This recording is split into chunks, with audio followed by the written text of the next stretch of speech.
জয় গুরু শ্রী শ্রী ঠাকুর অনুকূল চন্দ্রের দৃষ্টিতে মায়ের স্বরূপ।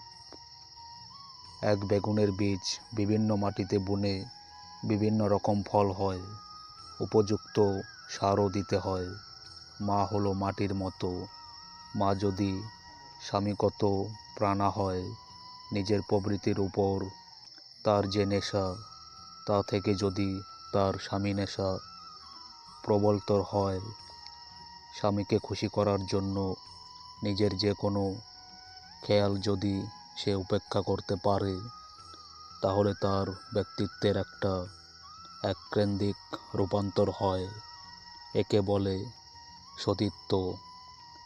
তা থেকে তার শরীরের ভিতরকার অন্তঃক্ষরা গ্রন্থিগুলির ক্ষরণ ঠিকমতো হয় এবং সেগুলি আবার সত্তাপোষণী হয়। এইগুলি গর্ভস্থ সন্তানের শরীর মনের ভাবী সুসংগত বিকাশের পক্ষে যেসব সারি উপাদান প্রয়োজন সেগুলি সরবরাহ করে।